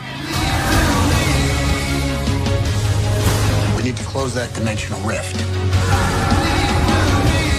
The condoms are partnering you up with our new agent, Rip Jagger. Who's Rip Jagger? Hey, fatty. No matter how green the grass is over there, you belong here with us.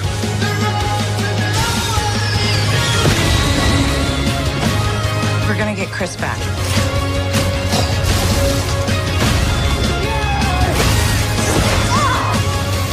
You met your own self from a parallel dimension? You're wearing his clothes? You think I bought this? That's painful. Hi, Mom. We're going to my secret room. You're not allowed to follow. You must be John. Uh-huh. Jesus. You're not that dorky. Shut up, Mom.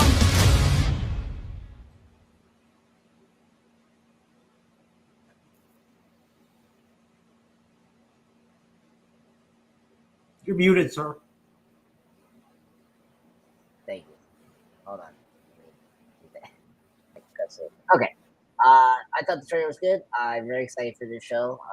As everyone knows, I already saw the first season. I thought it was good, so very Is that excited. the same actress from Fantastic Four?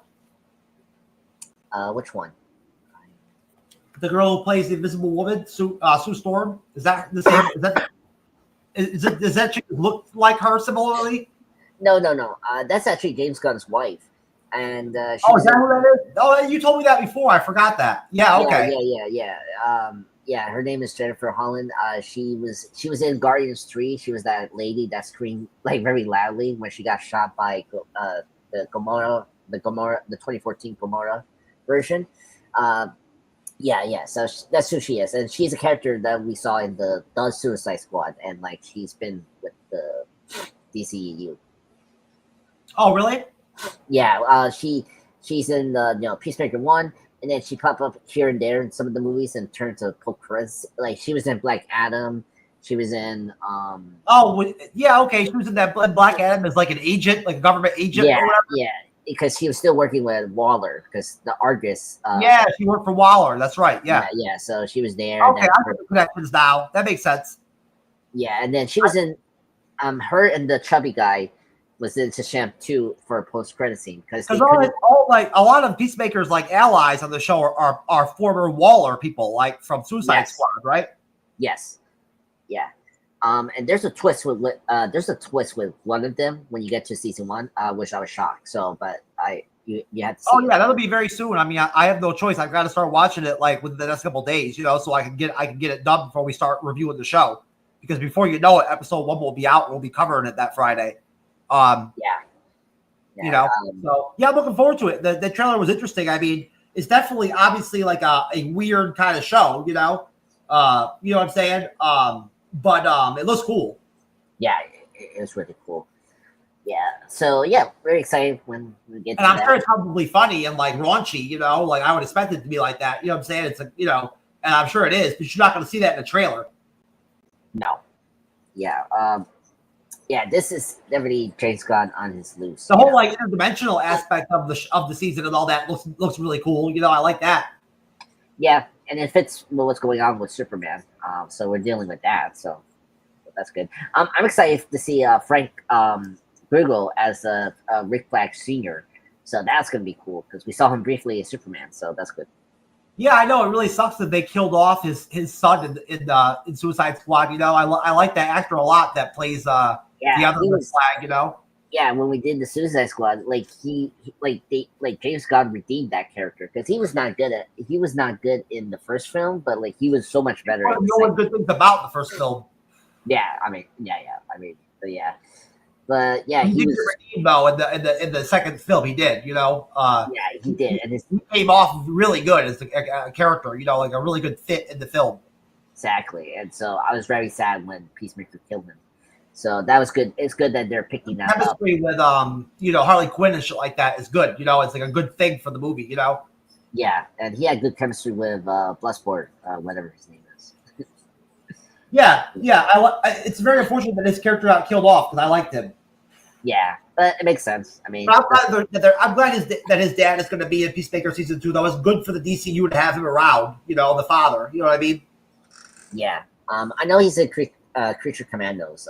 He was first there, and then Superman, and then now this. Yeah, it's good. Yeah, good he plays like a like one of those. The MCU used to have a lot of characters like him. Secondary characters that connect everything, kind of. Like by being around. You know what I mean? Yeah, that's what Rick Flag is. Senior. You know what I'm saying? And junior. Yeah, no, that is very true. Okay. I think similar to the one he played in the MCU. You know what I'm saying? With S.H.I.E.L.D. Same kind of deal. Yeah, same kind of deal, but different. Obviously he would play Crossbones. That was a Marvel villain. Yeah. Yeah, and like obviously in the DCU universe, he's like a high-ranking official or whatever. Yeah. Yeah, I like that actor though, Frank Grillo or whatever. I like him. Yeah, he's a good actor. I like him. I heard he's good in The Purge, those horror movies. I know there's he's actually pretty badass as Crossbones in Captain America: Civil War. Yeah, briefly. The opening villain. He's actually really cool. Yeah, I wish we kept him alive. Like I was kind of annoyed they kill him off, but whatever. That's Marvel. That opening Avengers fight scene or whatever in that movie is really cool. Yeah, best action scene actually. Really good action scene. I really enjoyed that. We didn't get to see very much of that Avengers squad on film. No. I mean, just Wanda with Vision and Wanda and everything. You know what I'm saying? We didn't get to see all that very much. No, we only saw it in like the end of Age of Ultron, and then just the beginning of Civil War, and that's it. And then like our heroes like split. I remember when Civil War came out, the rumor was that like that Robert Downey Jr. like essentially stole forced his way into the film, and then made his role bigger and bigger and bigger until it finally grew to the point where it was the whole theme of Cap versus Steve, or whatever. But it happened over time. That Robert Downey Jr. pushed for it. You know what I'm saying? Oh yeah, and that and that the film changed a lot over time in terms of what they ended up with.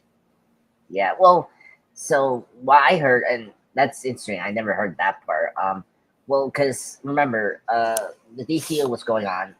They were discussing where to take the third Captain America movie, and then when the rumor was a very credible rumor back then that was very well publicized that Robert Downey Jr. forced his way into that film in a way. Really, I it seems that was a heavily rumored thing back then. When it came out. Okay, yeah. Well, the actual story, like I heard, and those things happen. That's why when it came out, it was plausible. You know what I'm saying? Because things like that do occur. That's true. I mean, and hey, he was the lead for the MCU, so RDJ was he was the man. Yeah, so that makes sense.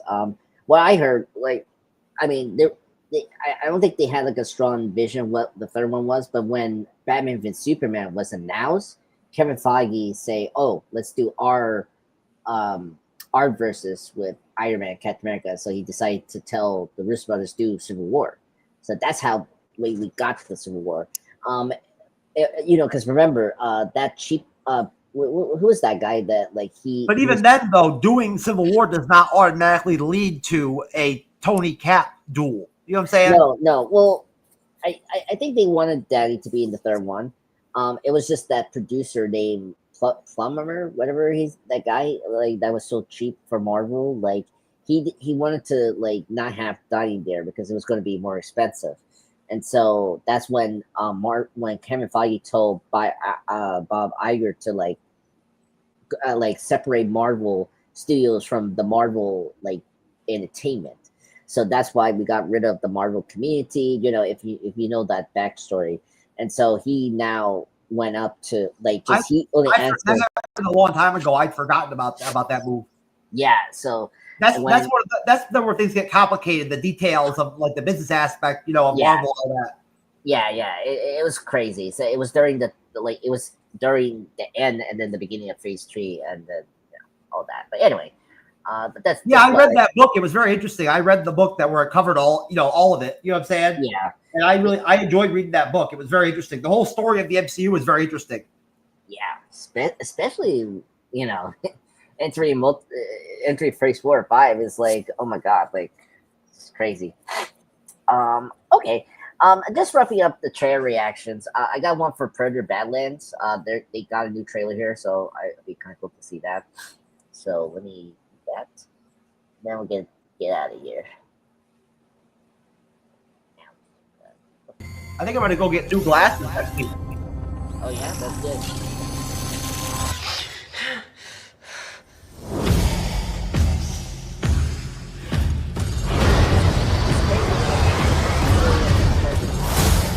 So this is your first hunt.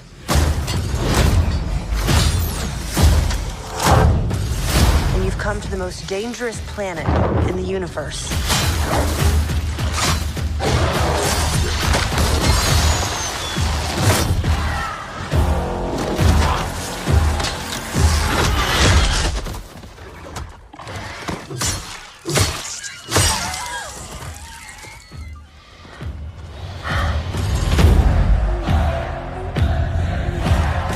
You're after a creature that can't be killed. The definitive apex predator. I could help you.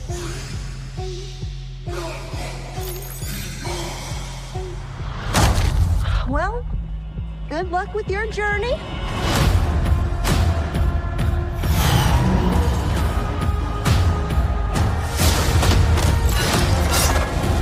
Here, you're not the predator.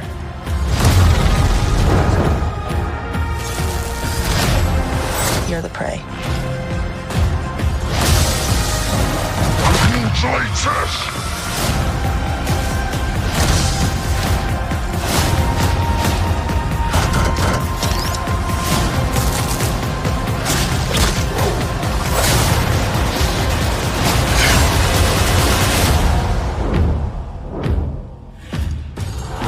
We might not be alone in this hunt.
Sorry about that.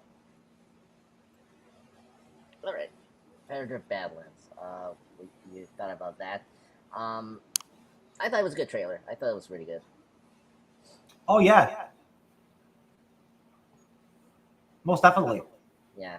So You gotta turn off the echo cancellation, sir. I don't know what happened to you right there, but you fell off there for a minute. Oh yeah, I was multitasking, sir. I'm doing top secret projects. Yeah, it's a good trailer, man. It's cool. You know what I'm saying? It's another good trailer for them. You know, I told you already before about that I like that trailer, the new trailer that came out. You know, that it was good. You know, I mentioned it to you already. You know, it's a good trailer. Yeah, it's really good. It's really cool. They have Android from the Alien universe in this movie. Yeah. So I'm very curious. It's very cool. Yep. Yeah.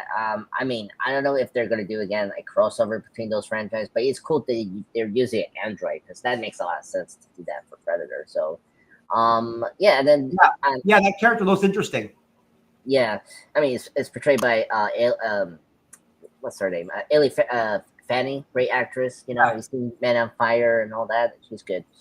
I know that her show, what is it called? The Great is in Hulu. I heard that's good things about it. So, but yeah. I don't know. I don't know a lot about Hulu television. I've never really, delved into their shows that much. Yeah, I'm thinking this. I've never watched one that I can think of, to be honest with you. You know what I'm saying? I don't consider Shogun. Shogun is an FX show. You know, that's on Hulu. You know what I'm saying? Like, it's not a Hulu show. You know, I've never watched a Hulu show that I can think of. Yeah, not me either. Yeah, I've seen trailers for them. I just saw trailers for new Hulu shows the other day for like 3 or 4 shows that they're coming out with. But I've never watched one. Yeah. There's a lot they produce, just like Netflix. But yeah, I think because I remember when Hulu was actually a place for Marvel to put TV on at one point way back. You know, that was an option for them. You know what I'm saying? Was to put a show out on Hulu. Yeah, they had that one weird show on Hulu. It was like the Devil's Son or whatever. Hellstrom. It was that was like the only Hulu show they did because it was right after like everything was absorbed by Marvel Studios. Yeah, but there were talks back then of doing the Punisher on Hulu, and stuff like that. Ghost Rider. Yeah, Punisher was already had his show in Netflix, so yeah, they were going to do Ghost Rider on Hulu, remember? And then they stopped. Then they decided not to. Yeah, which is a shame because I thought that was a good idea to do. There's a lot of stuff that Marvel thought about doing that they didn't do. Yeah, which is annoying. But hopefully they do a special presentation for the Ghost Rider. It's good. I mean, honestly, to tell you, it's way past due for them to introduce him into the MCU. You know what I'm saying? I don't know what the fuck they're thinking of not doing it by now. I know. It's kind of crazy because I blame it because they were using. There's still a desire to see like popular superhero movies. You know what I'm saying? With good characters. So like Ghost Rider is a great character. If he's done right. Yeah. You know what I'm saying? If he's done seriously, not like the stupid Nicolas Cage movies. Yeah, I agree. A serious character, like a Blade character, Ghost Rider is awesome. Yeah, he's a great character. I'm surprised he was great in. I know you haven't seen the show Agents of S.H.I.E.L.D., but like he was great in there as. I've seen some of his scenes in Agents of S.H.I.E.L.D. I'm sure he was great in it. Adding Ghost Rider to anything is a good move. Yeah. So he was really good at that moment. I was hoping he has very interesting powers, that come from a really interesting backstory place. You know what I mean? With Mephisto and Hell and all that. You know what I mean? It's interesting. Yeah.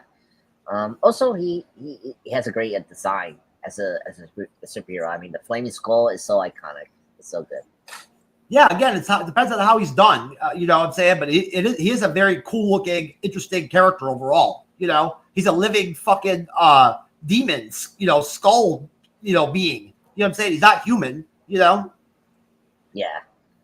Yeah, no, I agree. Seeing him interact with other characters and shit like that in comics was awesome. You know what I'm saying? Because he was just such a weird, individual character. You know what I'm saying? Being undead or whatever, and all that. Whatever he is, a demon. Yeah. Well, what do you call it? Like a hat spawn. Yeah, seeing him interacting with other superheroes and things like that was always interesting. You know what I'm saying? Yeah. Because he would say interesting shit, as Ghost Rider, Yeah.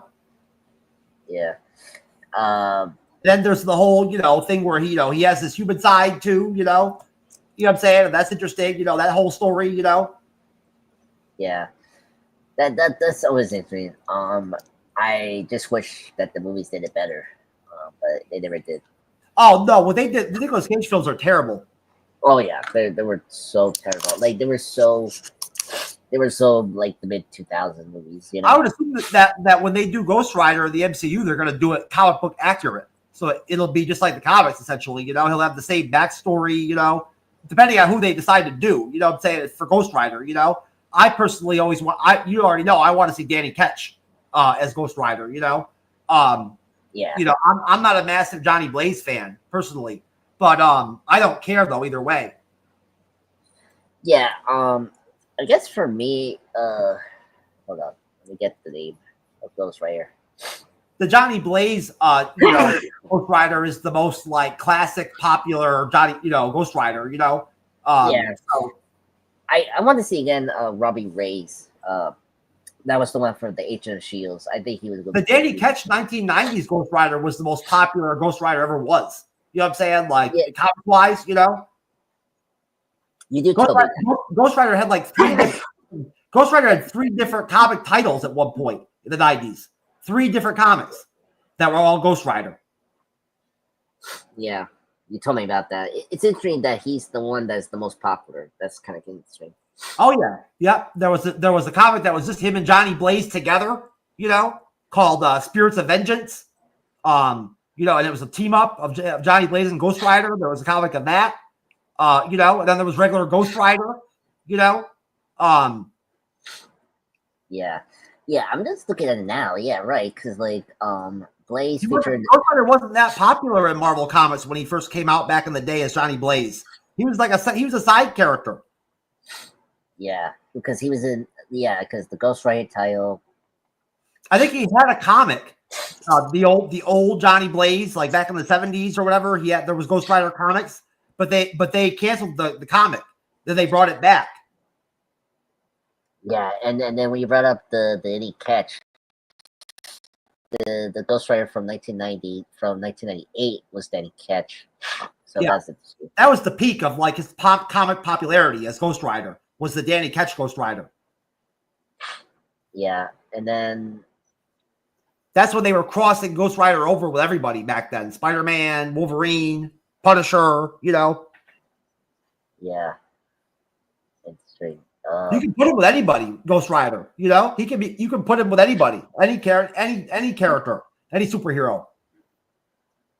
Yeah, I mean, yeah, because he interacts the world pretty good. It's very interesting seeing him interact with other characters, you know? Yeah. He's like a Punisher kind of superhero that kills people and shit like that in a way. You know what I mean? He's brutal. He's like very violent, you know? Yeah. So there's always that you know, question of how the interaction is going to be with the Spider-Mans and like the, you know, the do-gooder superheroes. You know what I'm saying? Yeah, no, I agree. Yeah. Plus he's a demon. You know what I'm saying? So like that, you know, that's got to be kind of weird if you're like Spider-Man, you know, talking to him. True. Yeah. I mean, the one thing that's great about him is because he could fight demons, which is a good thing. Oh yeah, he's very durable. Ghost Rider can take a punt. He can take a pounding and stay in the fight for a long time. You know, even if he gets destroyed completely, like, you know, down to his bones and shit or whatever, he comes back. You know, he just comes back. You know what I'm saying? Yeah, that's true. That I can remember, there's really no way to actually get rid of him. You know what I'm saying? Like, you know, that I can remember in the comics, like there was really no way to completely get rid of him. You know? I think the only time you get rid of him if he gives up his power. Yeah, it has to be done with like a magic spell, you know, or like one of the books. You know what I mean? You know, if you actually want to get rid of him. Besides that, like when it comes to fighting him or whatever, like shooting him, blowing him up or whatever, he just heals and comes back together as Ghost Rider. Yeah, or, you know, Mephisto is the one that created. He was his bike, his motorcycle or whatever. It just comes back rebuilt. You know what I'm saying? Same deal with him. You know? Yeah. So yeah, I'm very curious when we're gonna get Ghost Rider, because, you know, they were trying to build up the Midnight Suns, but I mean, I guess they're gonna probably do that in the next phase. They've been saying that they're gonna do the Midnight Suns for over a decade now. Yeah, I mean, for these last two phases, it's kind of crazy. I mean, it's also the same thing with the Young Avengers. Marvel fans that know about the comics, you know, from back in the day or whatever, you know, have been asking for, you know, the Midnight Suns for a long time. You know what I'm saying? Yeah, I know.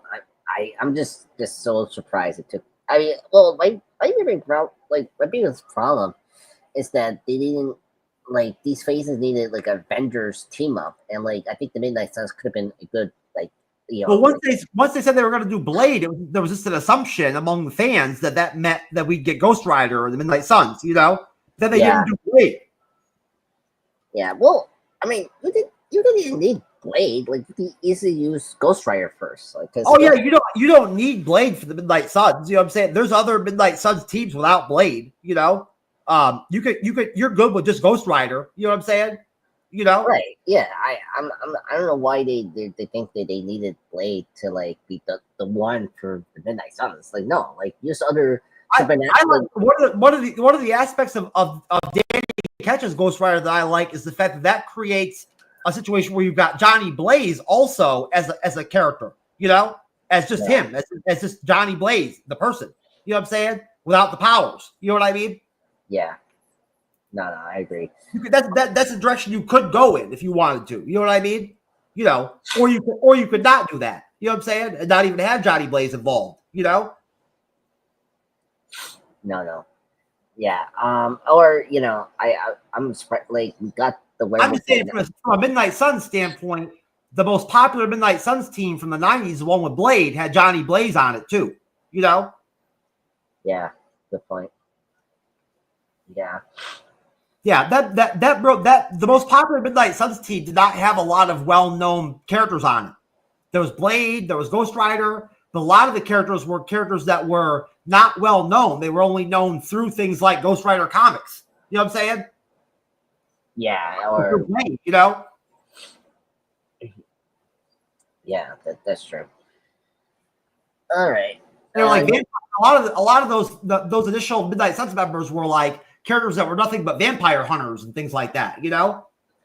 Yeah. Well, and just wrapping up. I mean, like I thought, because we got Werewolf by Night, like you thought Bloodstone would be the one that leads into the Midnight Suns. Like that's another way they could have done that, you know? Yeah, because Werewolf by Night is a supernatural character. Yeah, so I'm surprised they didn't lead into Werewolf by Night. But I don't know. Marvel was so a mess. Like, I mean, they were a mess during Phase 4 or 5. It was like they didn't know, like, to set up the Midnight Suns, you've got to make like 2 or 3 or 4 films just to set it up. You know what I'm saying? Or you've got to make like 2 films and a TV show or something like that just to set it up. You know what I'm saying? Yeah, I can see why. You can't just start off and just make a you can if you want, but in general, I don't think it's the best move to just go out and make a standalone film, without like backstory, without a setup. No, that's a good point. Yeah. The plan always was for them to do Blade, and then you figure they do Ghost Rider too, you know what I'm saying, in some way, Then you lead into Midnight Suns, Just doing a Midnight Suns movie like the Suicide Squad as a standalone thing, that's tough. That's a lot of work to do in one film, to introduce a whole team, and all that. Yeah, I can understand that, but I think it could have worked. I mean, like Guardians had 5 people and that worked, so I don't. It's doable. Yeah. Oh, you could do it. But it's tough. You could make an R-rated. What's it called? Horror movie, Supernatural. No, what? Midnight Suns. I'm sorry, forgive me. You could make an R-rated, Supernatural Midnight Suns movie, a standalone Midnight Suns movie. But you've got to get the right director to make it. That knows with the right story, to be able to handle. Establishing 5 or 6 characters on a team in one film the right way. You know what I'm saying? Yeah. No, I agree. I mean, well, at the same time, also having a villain of the film as well, with that conflict. You know what I mean? Too. In the final battle and all that too. Yeah. I don't know. It'd be something. I mean, if you're gonna do the Midnight Suns, there has to be an ultimate goal of putting the team together in the film. You know what I'm saying? They have to have an objective, a villain to beat, an evil being like Lilith or somebody to beat, some kind of supernatural threat to Earth or something like that has to happen. You know what I'm saying? Yeah. I mean, it's kind of sad because like they introduced Mephisto finally, so that could have been a good way to use him. Yeah, Doctor Strange is there, Mephisto's there, Yeah. All the pieces are there. Oh yeah, and Dormammu, like he could be a good villain, Dormammu's not really a Midnight Suns kind of character. But I know, but I think you could do something with his character because he hasn't been in the MCU since the first movie, so I kind of feel like you could do something with him. I think Dormammu was a one deal, a trick pony kind of deal. I think once you do it once, like you don't really need to do it again. True. Yeah. Well, for me, like I think you could use him more as like a behind the scenes. It's so hard to express how powerful Dormammu really is in a movie. You know what I'm saying? Like and like make him not look silly. Yeah. I mean that's kind of true. We'll see. It's easier in comics to express, like how like scary and like powerful Dormammu is. You know what I'm saying? It's tougher in film. Yeah, that's true. Because in general, when you look at Dormammu, like his being or whatever, you know what I'm saying? Like he's kind of goofy looking. That's true, but I mean, they're gonna make him scary. Like I think it could be good. Yeah, well, you want to be comic book accurate, though, So yeah, that's true. I mean, I mean, he has a lot of designs over the years. Dormammu is a weird motherfucker. He's a weird being. You know what I'm saying? He's like an ancient entity from the, from like the, the beginning of the universe. You know what I'm saying? Yeah. I mean, another villain from Doctor Strange they couldn't use, maybe Nightmare. Nightmare could have worked. Yeah, I mean, Nightmare was supposed to be number 2. In Doctor Strange, too, as the villain, but it never happened. Yeah, so annoying. Like they cannot get Nightmare out. Like that's kind of Nightmare was a great Ghost Rider villain in the comics. Yeah, and Strange as well. Yeah. All right, sir. Let's kind of end it now because my allergies are just acting up. Okay, sir. So I just want to thank everyone so much for joining me today on this awesome live stream of Unbreakable. We're going to come back again to do Sinners in 2 weeks, so that'll be awesome for Jeff to see it for the first time and HBO Max, which is great. But yeah, thank you, everyone. Have a good night. Peace. Peace.